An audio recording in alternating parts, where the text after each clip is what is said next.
So this video is going to be about how I started my AI agency.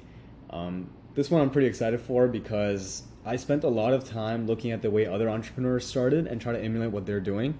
So my hope is after watching this video, you can take away a thing or two you can do for your business, your AI business, hopefully, and not make the same mistakes I did, or at least be cognizant of where you are and what stage and how you should be feeling and how you should approach scaling the business. So let's get started.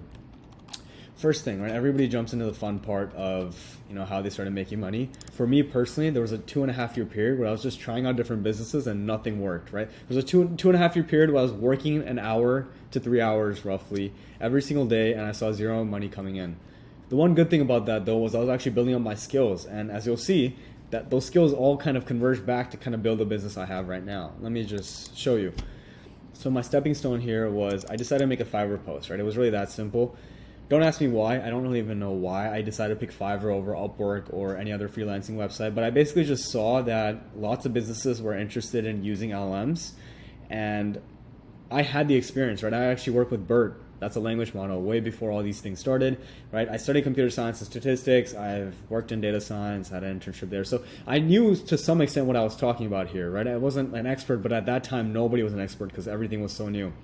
So my thinking was literally as simple as on a Friday night, I decided to just post this Fiverr thing.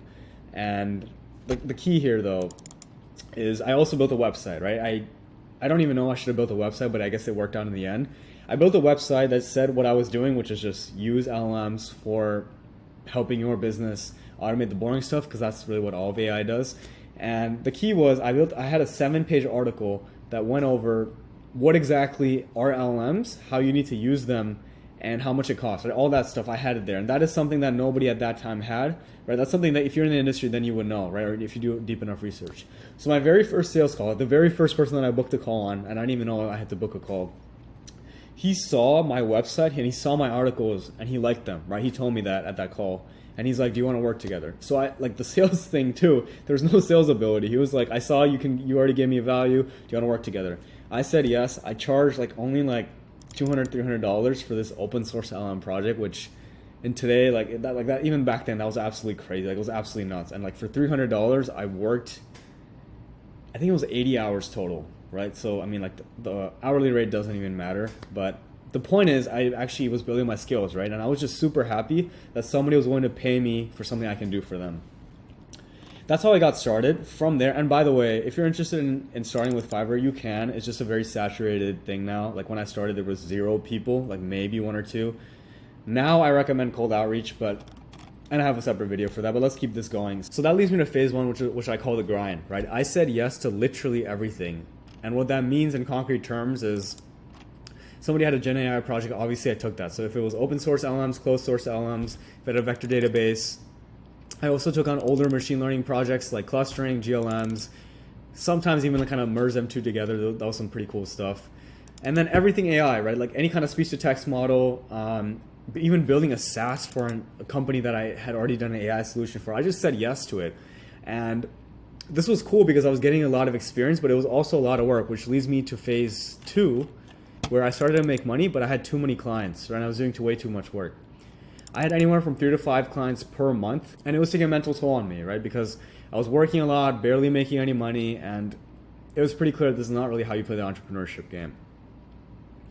So one of the first things I did to solve this issue is I started saying no to startups. There was a lot of people who had a regular 9-to-5 job who wanted to kind of cash in on the AI gold mine, or whatever it is you want to call it. So they hired me, and because I was so cheap, it made sense for them. And I built their AI startup for them, right, from the ground up, literally everything. I had a full MVP for them. So it was a complete steal for them. It was a great deal, great offer for them. And it was a great offer for me too, because I got the experience, I made the mistakes, and I learned. But from an ROI, from a business perspective, they were paying me the least amount of money and asking me to do the most amount of work, right? And a lot of them also, there was a lot of scope creep because they weren't used to the B2B world. So they were all good people. It's just that it didn't make business sense for me to do it, right? That's the first thing I did during this phase. Another thing I did was I realized that Fiverr was my lifeline, and actually this is important. So I'm going to go back to this diagram. If you watched my other video, you saw how every single business is boiled down into this chart right here, right? Traffic, so people need to see your stuff. Out of all the people that see your stuff, some are going to book a call, right? The ones that want to work with you. what happened to me, like my stroke of luck here, right? If you want to call it luck, is that Fiverr took care of my traffic for me, right? I didn't have these skills. I didn't know how to cold email. I didn't know how to cold call.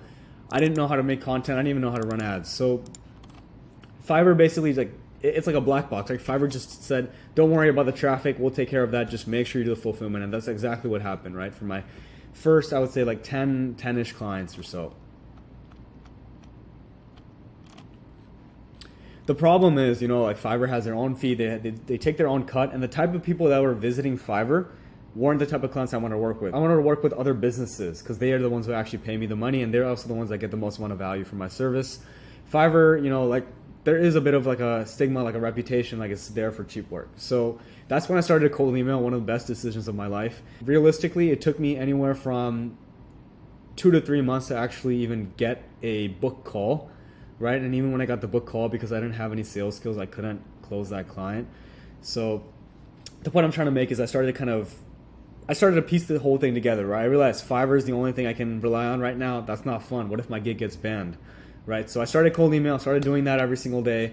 And yeah, like, I mean, this time I was still working long hours. So I was doing my cold emails while working on my current clients' projects. And phase 3 was me niching down. So at this point I was kind of burnt out from doing all these projects, and I was like, there's no way it's this amount of work, right? So everybody online was like, niche down. I made a separate video for this. But what I personally did was I said no to custom projects, because I thought by being everything for everyone, you're nothing for no one, which is true, right? But like that previous video said, if you try to prioritize too much, you're gonna be a SaaS, right? You have to be a SaaS or else it doesn't make sense.